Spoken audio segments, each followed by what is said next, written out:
بسم اللہ الرحمن الرحیم۔ ناظرین محترم السلام علیکم۔ ناظرین، سچ ٹیلی ویژن کی جانب سے ایک خصوصی نشست کے ساتھ حاضر خدمت ہیں۔ میں ہوں آپ کا میزبان اظہر علی عابدی اور آپ تمام ناظرین کی خدمت میں سلام عرض کرتا ہوں۔ ناظرین، سچ ٹیلی ویژن کی جانب سے ایسے خصوصی پروگرام آپ بارہا دیکھتے ہیں کہ جن میں عالم اسلام کی، دنیا کی، بلکہ اس کائنات کی بہترین ہستیوں اور شخصیات کا ذکر ہوتا ہے۔ آج بھی عالم ہستی کی ایک بہترین ہستی، بہترین شخصیت، بہترین ذات مقدس حضرت امام باقر علیہ السلام کا ذکر لے کر حاضر ہوئے ہیں۔ آپ کی شب شہادت ہے۔ امام باقر علیہ السلام عالم اسلام کی ایک اتنی بڑی اور عظیم شخصیت ہیں کہ تاریخ اسلام نے اور سیرت نگاروں نے ان کا ذکر بہت زرعی الفاظ میں کیا ہے۔ علم ہو، حکمت ہو، تقوی ہو، شجاعت ہو، آپ نے تاریخ پر گہرے اثرات مرتب کیے ہیں۔ بلکہ عالم اسلام کے جتنے بھی آپ فقیہ دیکھیں، جتنے بھی آپ علم اصول کے ماہرین دیکھیں، بلکہ سائنسی حوالے سے بھی اگر بات ہو تو کسی نہ کسی حوالے سے وہ تمام لوگ امام باقر علیہ السلام کے شاگرد ٹھہرتے ہیں۔ آپ کی شخصیت پر گفتگو کے لیے نہایت صاحب علم شخصیات ہمارے ساتھ موجود ہیں۔ جناب ڈاکٹر عبدالباسط مجاہد صاحب، آپ کسی تعارف کے محتاج نہیں ہیں۔ ملک کی معروف یونیورسٹیز میں آپ نے پڑھایا، ابھی بھی ملک کی ایک معروف یونیورسٹی میں آپ دو ایسے شعبے ہیں، قرآنیات اور تاریخ، ان کو ہیڈ کرتے ہیں۔ ہمارے ساتھ ایک اور شخصیت موجود ہیں، جناب مولانا ڈاکٹر حسنین نادر صاحب۔ آپ بھی سچ ٹی وی کے لیے کوئی نیا چہرہ نہیں ہے، بارہا تشریف لاتے ہیں، علمی مطالب کو بہت دل نشیں انداز میں بیان کرتے ہیں اور صاحب علم شخصیت ہیں۔ ڈاکٹر صاحب، اگر آپ سے شروع کروں، جیسے میں نے ذکر کیا کہ آج کی ہماری ممدوح شخصیت، آج کی ذات مقدس ایسی ہستی ہیں کہ عالم اسلام میں شاید ایسی دوسری ہستی دیکھنا مشکل ہو، اپنے دور میں تو بالکل نہیں، اور اگر پوری تاریخ میں بھی دیکھیں کئی حوالوں سے ممتاز ہیں آپ، کئی حوالوں سے جن کا ذکر اس پروگرام میں آئے گا۔ آپ فرمائیے۔ بسم اللہ الرحمن الرحیم، اللہم صلی علی محمد وآل محمد۔ یہ میں سمجھتا ہوں کہ نہ صرف سچ ٹی وی کے لیے، ہم سب کے لیے، ساری انسانیت کے لیے یہ ایک غم اور اندوہ کے لمحات ہیں۔ بالکل۔ اور اس حوالے سے ہم ذکر کر رہے ہیں امام محمد باقر علیہ السلام کا۔ یہ ان کا ذکر بھی میں سمجھتا ہوں، ایسی ہستیوں کا ذکر بھی عبادت کے باعث ہے، جی کوئی شک، اور برکات لیے ہوئے ہے۔ جیسا کہ عابدی صاحب آپ نے انٹرو کے اندر یہ بات بتائی کہ حضرت امام باقر، ان کا مقام بہت حوالوں سے بہت بلند تر۔ جی جی بے شک۔ سب سے پہلے تو میں ناظرین کی خدمت میں یہ پیش کرنا چاہوں گا کہ آپ کو یہ اعزاز اللہ رب العزت نے بخشا کہ آپ حضرت امام حسین علیہ السلام کے پوتے ہیں، اور یہ اعزاز بھی اللہ نے آپ کو عطا کیا کہ آپ امام حسن اور امام حسین دونوں سے جو نسبت آپ کو ہے وہ کسی دوسرے کو حاصل نہیں۔ وہی جو میں نے کہا نا، کچھ چیزیں، کچھ پہلو ایسے ہیں جو کسی اور کو حاصل نہیں۔ اگر ہم یہ کہیں کہ وہ ہاشمیوں کے ہاشمی ہیں، اور وہ علویوں کے علوی ہیں، اور فاطمیوں کے فاطمی ہیں، بہت تو یہ میں سمجھتا ہوں کہ بالکل درست بات ہوگی۔ والدہ کی طرف سے آپ کا سلسلہ نسب جو ہے وہ امام حسن علیہ السلام سے ملتا ہے، اور والد بزرگوار کی طرف سے امام حسین، یعنی جوانان جنت کے دو سردار ہیں، اور آپ ایک سردار کے پوتے اور ایک سردار کے نواز ہیں۔ تو یہ فخر جو ہے یہ کائنات میں یہ والا تو کسی کو حاصل نہیں ہو سکتا۔ یقیناً۔ تو پھر اس کی برکات بھی اسی طرح سے دو چند ہیں، جس طرح سے نسبت دو چند ہے۔ روایت میں ہمیں جو ملتا ہے وہ یہ ہے کہ بعض روایات میں 56 ہجری اور بعض میں 57 ہجری آپ کی پیدائش کا سن ہمیں پتہ چلتا ہے. یوں آپ کا وہ بالکل بچپن ہے جس میں آپ نے وہ جو کرب و بلا ہے جی جی جی اور وہ جو یعنی امام حسین علیہ السلام کی آغوش بھی آپ نے دیکھی. جی یقیناً یقیناً. تو وہ سارا منظر بھی آپ نے اپنے والد بزرگوار امام زین العابدین ان کے گود میں پل بڑھ کر جوان ہونے کے ساتھ ساتھ وہ منظر ساری آپ کی حیات مبارکہ میں آپ کی نظروں کے سامنے.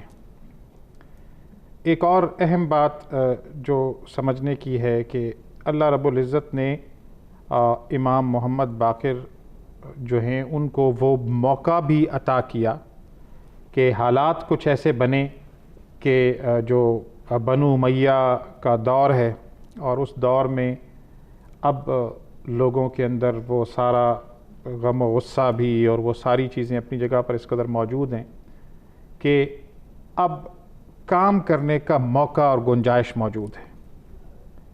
وہ جو مدینہ کا اسکول جسے کہا جاتا ہے ماڈرن زمانے کے اندر، وہ درسگاہ، وہ اس میں ایک یعنی چشم تصور سے ہم دیکھیں تو ہزاروں کے اعتبار سے پوری دنیا سے جو طالبان علم ہیں وہ استفادہ کر رہے ہیں.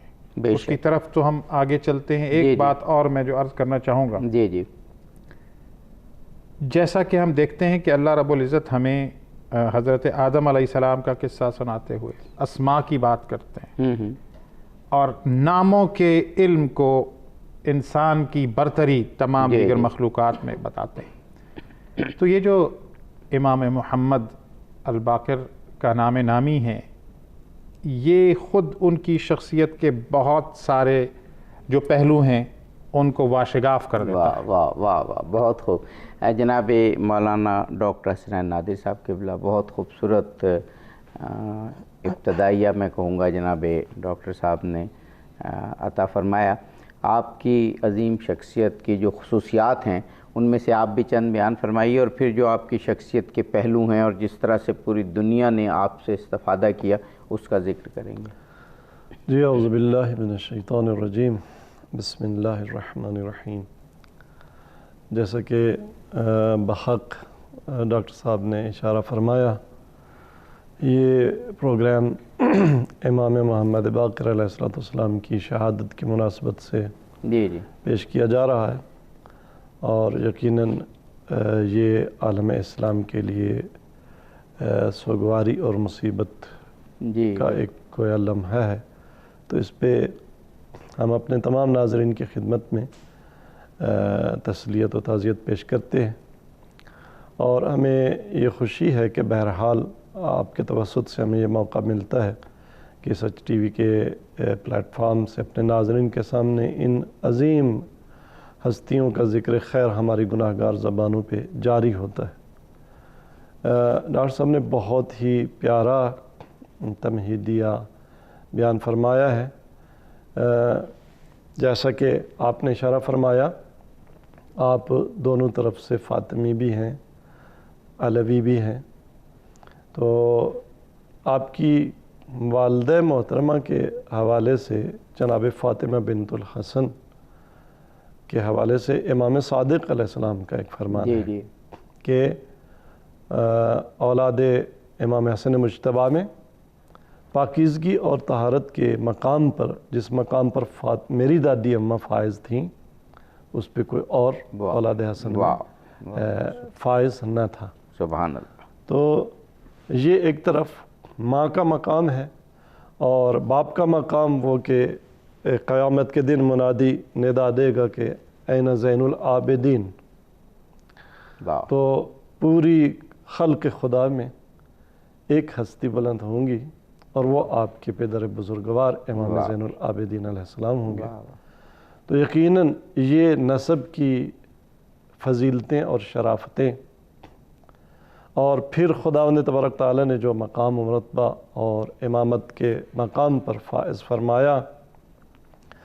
نام تو آپ کا محمد ہے، صحیح، اور باقر زیادہ پہچان بن گیا ہے۔ بالکل باقر لقب ہے، آپ کا شاکر بھی لقب ہے، آپ کا ہادی بھی لقب ہے، لیکن یعقوبی رقم تراز ہیں کہ باقر اس لیے آپ کا لقب پڑ گیا کہ باقر کا مطلب ہوتا ہے چیرنے والا، باقر العلوم، یعنی علوم کا سینہ چاک کرنے والا۔ واہ در حقیقت وہ مسند علم جو سرکار رسالت مآب صلی اللہ علیہ وآلہ وسلم نے بچھائی تھی، اور وہ کچھ عرصہ بچھی رہی، لیکن پھر عالم اسلام کے حالات ایسے ہوئے کہ مسلسل علم کی دنیا سے، علم کی محفلوں سے امت محروم ہوتی گئی۔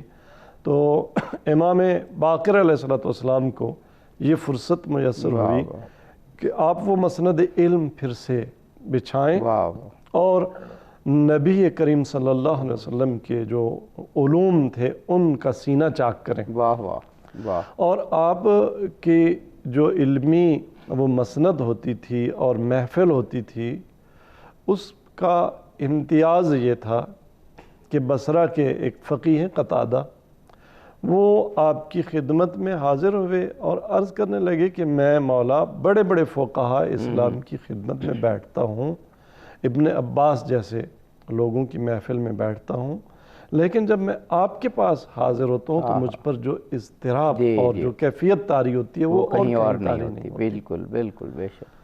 تو امام نے فرمایا کہ اتدری این انت، کیا تجھے معلوم ہے کہ تو کہاں ہے؟ ہاں ہاں ہاں۔ تو بین ید بیوت اذن اللہ ان ترفع فیہا، ہاں تو ان گھروں کے سامنے ہے کہ وہ قرآن کریم کی آیہ کریمہ کہ اذن اللہ ان ترفع فیہا ذکرو، کہ جن میں اللہ تبارک تعالیٰ نے اذن دیا ہے کہ خدا کا ذکر بلند کیا جائے، کہ جس میں ایسے رجال ہیں لا تلہیہم تجارت ولا بیع عن ذکر اللہ وإقام الصلاة وإیتاء الزکاة۔ تو اے قتادہ تو ہم وہ صاحبان گھر ہیں۔ تو اس میں امام محمد باقر علیہ السلام در حقیقت اپنا مقام و منزلت بتا رہے ہیں کہ وہ بیوت جن میں ذکر خدا ہر وقت جن سے بلند ہوتا ہے، اور جس میں وہ رجال ہیں کہ جنہیں دنیا کی تجارت، دنیاوی امور، یاد خدا سے کبھی غافل نہیں کرتے۔ سبحان اللہ سبحان وہ گھر ہمارے ہیں۔ سبحان اللہ۔ تو یہ امام محمد باقر علیہ السلام کی معنوی اور جو الہی شخصیت ہے وہ اس کا آپ نے گوشہ اور چند گوشے آشکار کیے۔ ابھی ایک اور خصوصیت جو مجھے امام باقر علیہ السلام کی نظر آتی ہے، جو مجھے تاریخ میں، سیرت کی کتابوں میں نہیں ملتی کسی اور کے لیے، کہ خود محسن انسانیت رحمت للعالمین ختم مرتبت محمد مصطفیٰ صلی اللہ علیہ وآلہ وسلم نے اپنے ایک بہت باوفا پاک باز صحابی حضرت جابر بن عبداللہ انصاری رضی اللہ تعالیٰ عنہ کے ذریعے امام باقر علیہ السلام کو اپنا سلام پہنچایا۔ یہ فرمائیے گا، یعنی یہ خصوصیت اور وہ پوری ایک روایت ہے اور بڑی مستند و معتبر روایت ہے۔ یقیناً یہ جو سب سے بڑی شان عطا ہوئی ہے امام محمد باقر علیہ السلام کو، وہ یہ ہے، آپ نے بجا طور پر اس کی طرف اشارہ فرمایا کہ نبی اکرم صلی اللہ علیہ وآلہ وسلم کے صحابی ہیں حضرت جابر بن عبداللہ الانصاری۔ نبی اکرم صلی اللہ علیہ وسلم کو انہوں نے اپنے سر کی آنکھوں سے دیکھا، اور پھر آپ دیکھیں کہ اللہ نے انہیں اتنی عمر عطا کی کہ انہوں نے نبی اکرم صلی اللہ علیہ وسلم کے نواسے کے پوتے کو بھی دیکھا۔ اور یہ اصل میں نبی اکرم صلی اللہ علیہ وآلہ وسلم کو جو اللہ نے مقام عطا کیا بعد از خدا بزرگ توئی، قصہ مختصر، تو اس میں ایک پہلو یہ ہے کہ نبی اکرم صلی اللہ علیہ وسلم نے جب انہیں ایک امانت حضرت جابر کو دی تو وہ اس بات کی ضمانت تھی کہ ان کی عمر اتنی ہونی ہے. جی بالکل بالکل، آپ نے بالکل. تو اور پھر دنیا نے دیکھا دنیا یہ رسول پاک کی، میں کہوں گا ایک حقانیت کے جو بے شمار دلائل ہیں ان میں سے ایک دلیل ان میں بھی سے ہے. ایک ان کی جو بشارتیں ہیں وہ جی جی اللہ تعالیٰ نے ان کو کیسے قبول کیا. ایسا ہوتا ہے، اس میں مختلف روایات ہیں، لیکن ان کا خلاصہ اس طرح سے ہے کہ حضرت جابر تشریف لاتے ہیں بعض روایات کے مطابق کہ وہ حضرت امام زین العابدین کے کاشانے میں تشریف لاتے ہیں، بعض روایات کے مطابق کہ وہ مسجد میں مدرسے میں موجود تھے. لیکن اس میں جو اتفاق ہے وہ اس بات پر ہے کہ وہ آئے اور انہوں نے ایک ننھے بچے کو دیکھا، اور چونکہ چہرہ اطہر مصطفیٰ صلی اللہ علیہ وسلم کی زیارت سے بہرور رہے تھے، تو انہیں وہ جاذبیت، وہ شباہت، وہ قیافہ، وہ سب مترشح نظر آیا. تو انہوں نے جب پوچھا تو پتہ چلا کہ نام ہے محمد، اور محمد بن زین العابدین بن حسین بن علی، وہ ساری نسبتیں. تو وہ کیا منظر ہوگا ہم چشم تصور میں دیکھتے ہیں کہ وہ کیسے لپکے ہوں گے امام محمد کی طرف، اور کیسے ان کی پیشانی کو انہوں نے بوسہ دیا، اور پھر کیسے وہ کیا اشک رواں کیفیت ہوگی کہ جس میں انہوں نے کہا کہ مجھے حضرت محمد صلی اللہ علیہ وسلم نے سلام بھیجا ہے میرے ذریعے سے، مجھے کہا کہ میری اولاد میں محمد ہوں گے اور انہیں میرا سلام کہنا. اور وہ پھر امام محمد کی کیا کیفیت ہوگی اس وقت، وہ کیا سلسلہ ہوگا، اور پھر وہ کس طرح سے اپنے نانا پر درود اور سلام بھیجتے ہیں، اور کس طرح سے حضرت جابر پر جو ہے نا وہ سلامتی کی دعا کرتے ہیں. تو یہ آپ صلی اللہ علیہ وسلم نے یہ دیکھ لیا تھا کہ یہ جو ان کی اولاد میں سے ہیں، انہوں نے علم کی دنیا میں باقر کا مقام حاصل کیا. اور دیکھیے آپ نے بالکل درست فرمایا کہ کیا وہ لمحات ہوں گے، اور چشم فلک نے وہ کیسا منظر دیکھا ہوگا کہ ایک بہت بابرکت، عظیم الشان، جلیل القدر صحابی رضی اللہ تعالیٰ عنہ وہ اہل بیت کی ایک فرد سے مل رہے ہیں اور رسول اللہ کا پیغام اس فرد کو پہنچا رہے ہیں. چشم فلک نے ایسے مناظر شاید کم دیکھے ہوں. حضرت امام باقر علیہ السلام کی فضیلت پر، ان کی سیرت پر، ان کے ذکر شہادت پر گفتگو جاری رہے گی. ہمیں یہاں ایک وقفہ لینا ہے. ناظرین ایک وقفہ ہے، واپس آتے ہیں اور عالم اسلام کی اس جلیل القدر ہستی پر گفتگو جاری رکھتے ہیں.